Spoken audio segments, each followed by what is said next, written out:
I don't see anything wrong with what they're doing. People are going to cheat anyway, but not my husband. Not the man leading the charge on this. He is faithful. He's just helping others to be unfaithful, but we're so happy. Am I beating the punchline? Was he a good bloke? Was that true? We will get to that. Well, we know the answer now, listeners. Hello and welcome to The Big Con, the podcast dedicated to demystifying and simplifying the world of strategy, exploring its impact on businesses and individuals who've either harnessed it for success or perhaps missed the mark. My name is Dale, big business nerd and self-proclaimed content aficionado. And I'm Emily, Harvard degree candidate. Listeners, we're bringing you in on The Con. We're going to share the valuable lessons from both the failures and the triumphs of those who've come before us. Em, your turn. My turn. Okay, Dale, I have a juicy one for you today. I just watched a documentary about it on Netflix and kind of wanted to dive into it a bit more. Ashley Madison, have you heard of it? I am aware of Ashley Madison. I'm aware of their billboards. I'm aware that they are a bit salacious. So Ashley Madison is a dating site. Fine. There's heaps of them out there. But it is actually a dating site that connects married people with other married people who want to have an affair. Ooh, spicy. Yeah. Can you list what the 3 most important things to consumers of this product might be? Good user experience. Like if I'm cheating, I want to make sure that it's something that's quick and easy. Disclaimer, I don't think this is a product for me. Now, because I do believe that cheating, at least in this era, cheating is still bad. Cheating as an idea, not good. And so if I was doing it, I'd probably want it to be not blasted everywhere and known. So I'd be making sure that my security and my safety is top priority. Yes. Third thing, users. So I want to make sure that I have people to do my activity with. Again, disclaimer, would not be interested. You got almost the same 3 that I did. So I said privacy and anonymity, especially if you have a job that's in the public eye. You do not want people finding out. You want a good list of customers to connect with. So that, like you said, like the user experience. You don't want to go on there as Bob and find just 1,000 Jerrys, unless that's what you're into. That's fine. That's but fine. this was a mainly hetero site. Third thing I listed, which is sort of related to privacy and anonymity, but more importantly, that their partners never ever find out. Something happened to Ashley Madison. So it was named after the 2 most popular girls' names in the US at the time, just Ashley and Smart. Madison. One Google search away. And the customer lost all those things that meant everything to them in one go. There was a data breach and a hacker got their hands on a list of names that could destroy marriages literally around the world. Whoa. So the Netflix documentary dives into sort of all the personal matters and the scandal, which is kind of fun in a gossipy kind of way.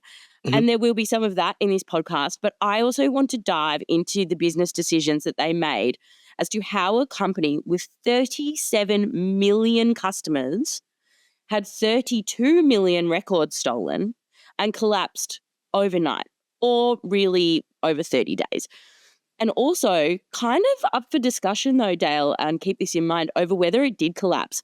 The company claims to have 80 million customers now. So it's still going. It's still out there. I'm just boggled. Maybe I just said I view cheating as wrong. And for anyone who does it, but 37 million, that's so many people who are keen on infidelity. So many people, and we'll talk about the globalization and things of it as we go on. But like none of the original executive is still on board. So it was completely renewed and rebooted after this scandal as it needed to. But apparently it's going really well. But every article I found said apparently there's 80 million. So I don't know if it's been verified and it's just sort of like something that the new company is saying that they have at the moment. But look, it doesn't surprise me if they do. So let's go back. Ashley Madison began in the early 2000s and was led by a man called Noel Biderman as their CEO. And they were nothing if not controversial because they built up a business based on connecting people who were looking to cheat on their partners. I'm surprised it was so early. I thought it was like Tinder times. But it was like dot-com boom times. It predates Tinder. Wow, fascinating. It was sort of like the eHarmony OkCupid kind of realm. When you're starting a business, there are a few hurdles that you have to go through to grow. And their first hurdle was that they attracted a lot of men. And this is because their advertising was quite salacious and not exactly celebrating women. It was more objectifying women and being like quite spicy in that old school, pornographic kind of way. So this wasn't going to do because men were on there looking for women primarily. So they needed to turn this around because the site just didn't work if there were no women. So they shifted their marketing and found their female voice, apparently. Stay tuned for that update. But aside from this issue around attracting women, they actually had a pretty clear path to victory. The media had a field day, moralist groups were outraged and making noise about it, but it seemed to have no impact on their growth and success aside from free publicity. Yeah. So I do want to take a second here to say that there were some open marriages in the midst of this, which of course, totally all above board, and Netflix interviews one of them and they absolutely love it. But from what I can tell from my research, that was not the primary demographic of the site. It was not about open relations, which it may be more about these days because we have a lot more of an accepting attitude towards that. But that was not what we were doing back then. Plus, some of the marriage purists who were some of the loudest people against the site were not even into that as an idea. They don't even accept open marriages because, that's not what we do. So, and this is crazy. So to counter negative press, the CEO, Noel, who we mentioned earlier, and his wife would do media tours around the world with his wife saying, I don't see anything wrong with what they're doing. People are going to cheat anyway, but not my husband, not the man leading the charge on this.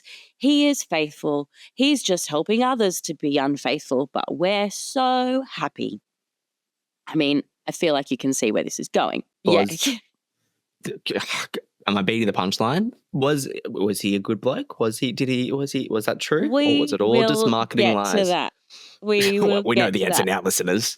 Yeah. It's just, we are so happy. But that was like their big marketing roadshow was the wife of this CEO being like, no, this is fine. We're very happy. So they were sort of pleasing both audiences by saying, yes, this is fine, but also our marriage is very solid. So it was an interesting strategy. So Ashley Madison showed no signs of slowing down. They were expanding out from Canada and the US to countries all over the world, including India, which I found a really fascinating one. In business schools, they'll say to you, if you're starting to globalize, you need to understand your local market. And they really did local market research and how this was going to fit really well in new sort of spaces. So with India, they played on the arranged marriage piece, like saying, let us arrange your affair. Like, yuck. But it worked. I think at the time as well, if that 2000s period, it's where growth hacking wasn't something overly, it was new and spicy. And obviously every social media company, every tech company does growth hacking now, which they do marketing in a way that isn't seen as mainstream. It's not just posting an ad up on your late night so it plays over Law and Order. They did things like salacious stories that perhaps weren't untrue, but the story became the news, which gave them free press. I think there's a story of them doing, trying to say that they were going to get ads across a certain public transport line, which wasn't true. But then the council had to come out and say, well, we're not doing that, which then became the story and people get interested about it. So it's almost free press in a way. Not always ethical, but hey, spreads the word. Their free press was like a totally massive thing that they totally jumped onto and spurred on themselves. Not my bag to run a business like this, but you get it. They're providing a service that people are using and they're marketing it well. It was a niche. It's a niche that it was like business 101. There's a niche. Yeah. This is something that is difficult. Let's try to remove all barriers and friction for the user so we can connect people who want to do this. 100%. But then, Dale, they're living on cloud nine, and what happened to them is every business's and person's worst nightmare. They were living the dream, pitched to earn $150 million in revenue that year. Then they arrived into the office one day and all the computers had one message on it. It basically said, we've got all your data, all your records, and you've got 30 days to shut this business down or we will leak the data to the entire world. Rough. So I'd like to take this moment, Dale. What would you do? Well, I'm really interested in the motives of hackers and things like this. And so this doesn't seem financially motivated. They're not asking for a ransom. It seems very much like an activist front. They're like, it's similar to when the hackers blow up oil rigs or check into oil rigs, shut them down. It's from an activist approach. So someone, for some reason, is morally outraged. And that's a really hard one to negotiate with. And so in terms of your 100%. options, they're pretty limited. You kind of have to do what they say or face the consequences. And they did. They refused to shut down is what they did because they explicitly said this in the documentary. They saw dollar signs and stood way too much to lose to shut this business down. They were earning so much money. I like the phrase sometimes cybersecurity experts use, which is kill yourself or die. And that's kind of their option. Yeah. Yes. That was basically, but what they did is they scrambled to see if they could find who did it, like who the culprits were. Because if they could find the culprits, then this goes away. They worked with the FBI to try to track them down in the 30 days that they had. But Dale, there were just too many suspects to follow up on all of them.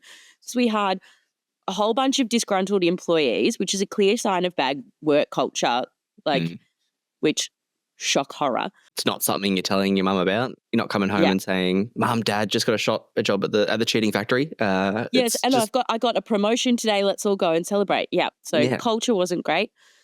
Then they had religious groups who felt offended by them messing with the sanctity of marriage.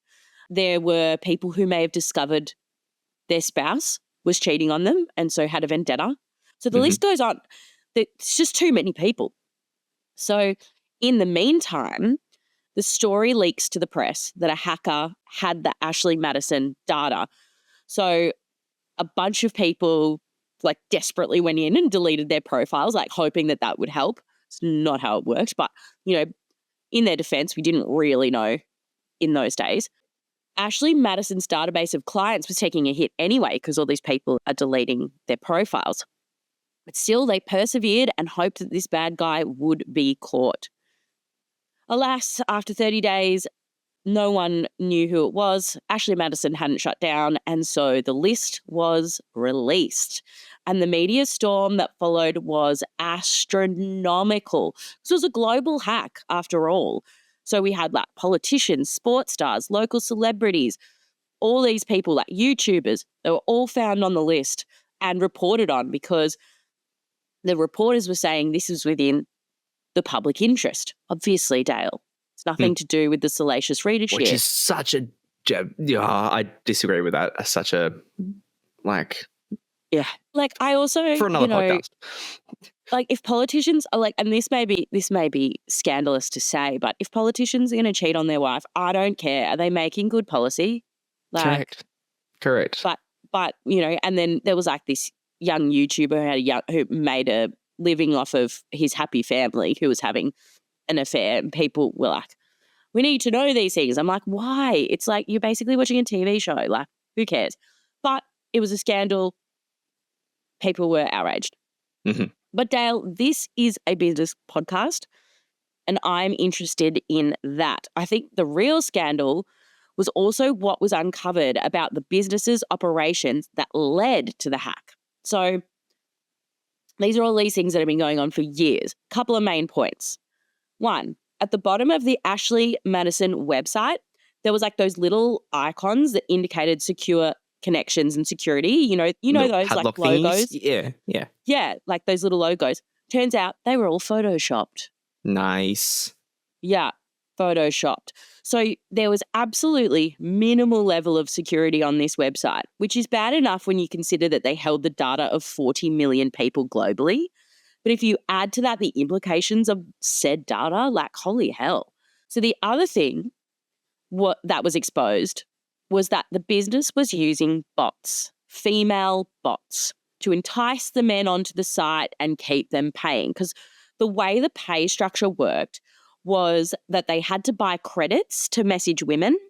So if they messaged a number of women, none of them replied, then they had to buy more credits to talk to more women. But the business was paying bots to keep men on the hook and then ghost them, but give them enough to think that they had a shot with the next woman that they saw.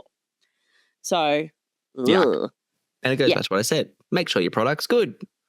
Yeah. And again, maybe it provided a service. Like those phone lines are a thing as well. So yeah, sure, like, whatever. But still not what they thought they were paying for. but also that's like False advertising. dishonest as well. Yeah. Like, I mean, are we surprised that the business based on dishonesty is dishonest? No. And like, you know, do you deserve it? Maybe, but it's not the customer experience. And people were like getting taken for their money for something that wasn't real. And finally, Dale, the moment we've been waiting for. Private emails from the CEO were hacked. Ooh, And shock, Peterman. horror, he was cheating on his wife. I know, Dale. I too could not believe it. Was he using the platform? Well, I know this is less on the business side and more on the scandal side, but We're rolling the mud. Let's keep going. I know. But it does actually speak to choices regarding marketing and reputation of the said business, because the man forced his wife to go around the country to present a happy family to soften the blow of what a business proposed. Her face was even used on billboards to market the company. She was the sexy model she was Ashley Madison, as it were. Yeah. Their marriage was part of the identity of the business at the time of the leak.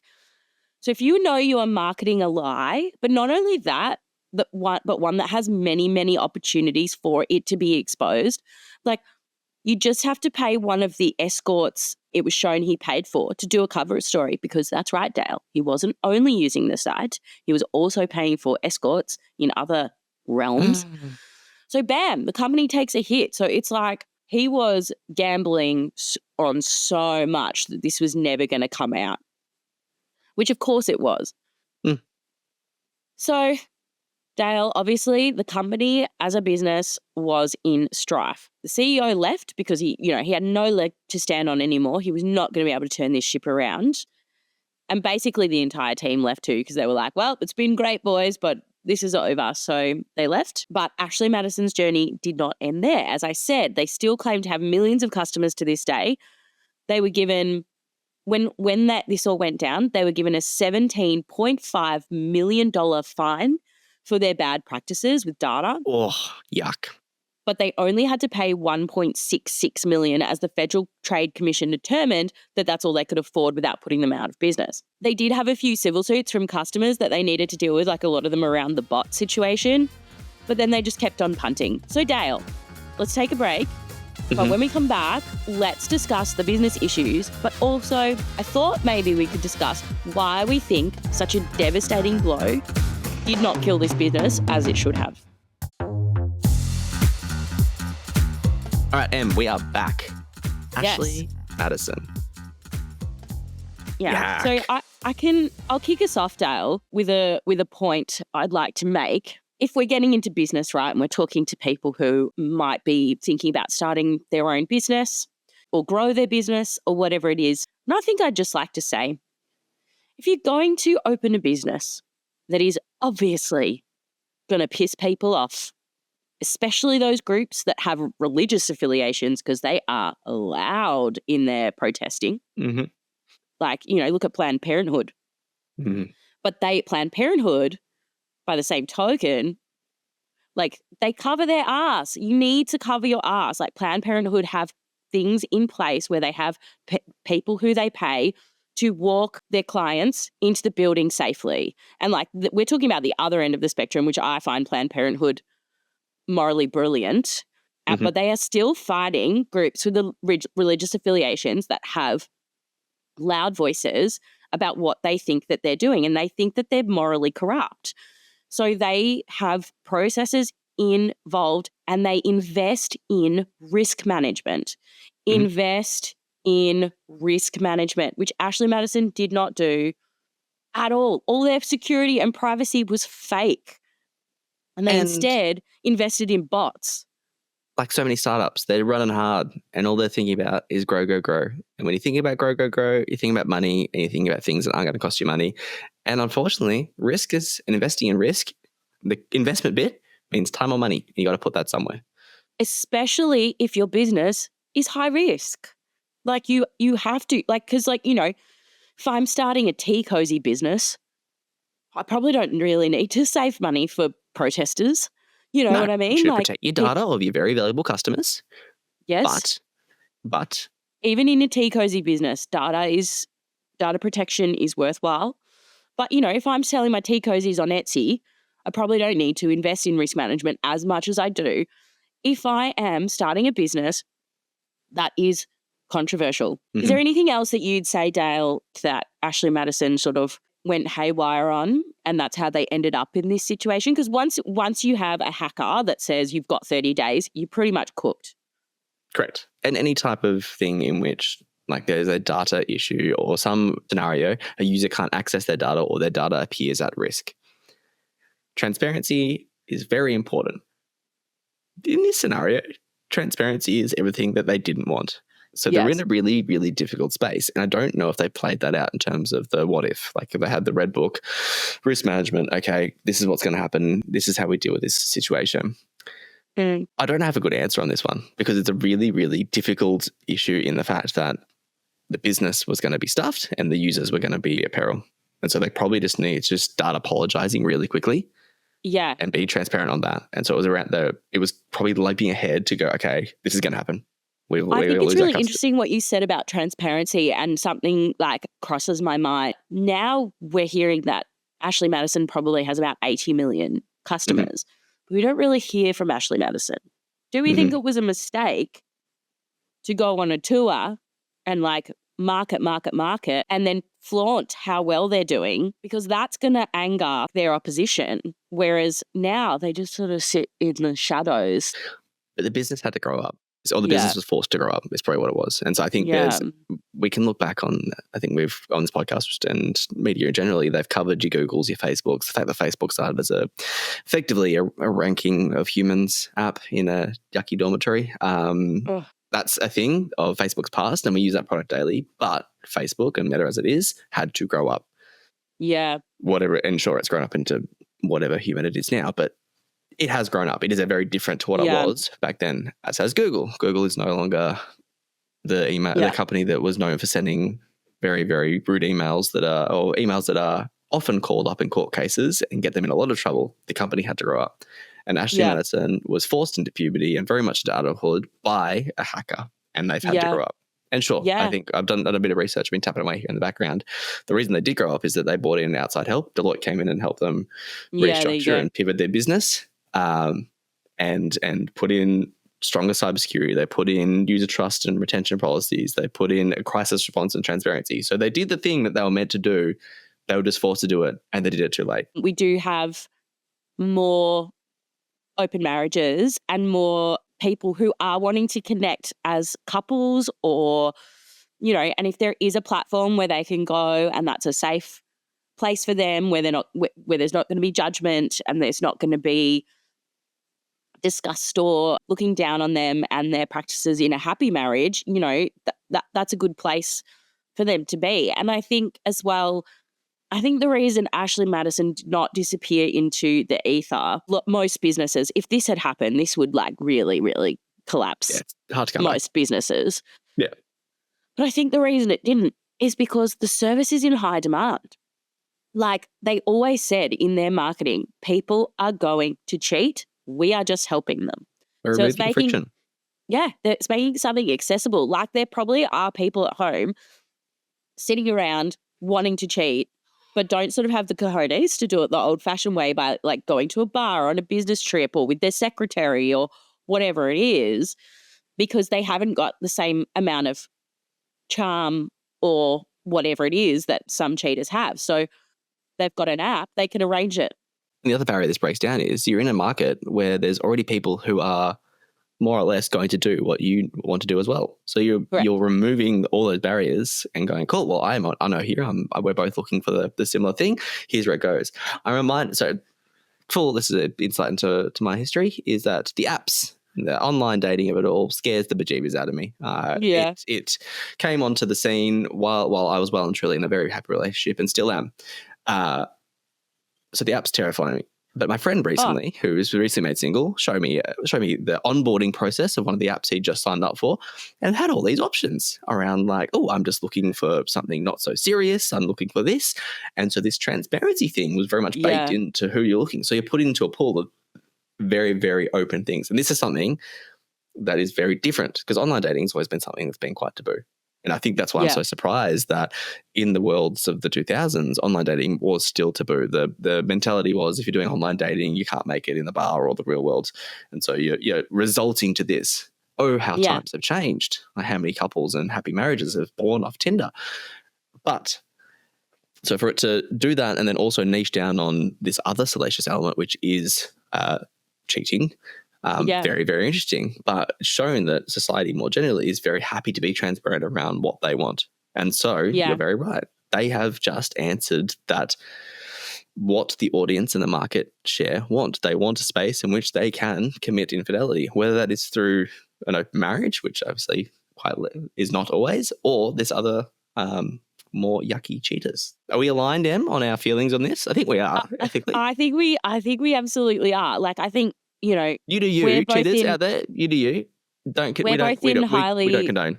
We're both in highly monogamous hetero relationships. So it's, you know, it's very far outside of our realm of sort of what's happening. But, you know, I have a lot of friends who have open relationships or there's bisexuality in the mix or there's, you know, and there's so many things that, you know, it doesn't necessarily need to be an app for cheaters anymore. It can be an app for people who are in a relationship and are looking for something else. Mm-hmm. They're very much in a space where they're able to be a little bit more ethical and moral than they were in the 2000s. So I think maybe that's where their success is coming through at the moment. That and they've like learned to shut their mouths. And allegedly invest in risk management. And allegedly they're getting hacked daily. So they are now apparently, and I'm reading an interview here, that apparently they are paying people to hack them in a process called red teaming every day, just a test, just to make sure that their systems don't fall under. So I think they've actually, learned their lesson. I think Ashley Madison as a general learned their lesson. They didn't double down on, sure, we're not transparent. They were like, cool, that is a gap. No one wants their data breached. This is what we're doing. They worked out their point difference, so they doubled down. Yeah. All right, you want to protect your data. Protect your data. Well, listeners, there you have it. You now understand a little bit more of the con. We hope that you don't accidentally get hacked when you have 37 million users in the future. If you haven't already, 37 million, God, it's a lot. I know. Well, it's apparently 80 now. So boggles me. Yeah. Good on you, humans. I guess. If you haven't already, please subscribe to the Big Con podcast. Not only supports us, but means you will get all those episodes straight to your device. Do not keep all the fun to yourself. Either share the con around your mother, your aunt, your best friend's brother. Tell them to check us out on all their favourite podcast apps. For any further details, head over to our website, thebiggersaussieagency.com, and sign up to the mailing list. Bye for now. This podcast was recorded on the lands of the Wurrung language group. Always was, always will be Aboriginal land. I'm going to stop there.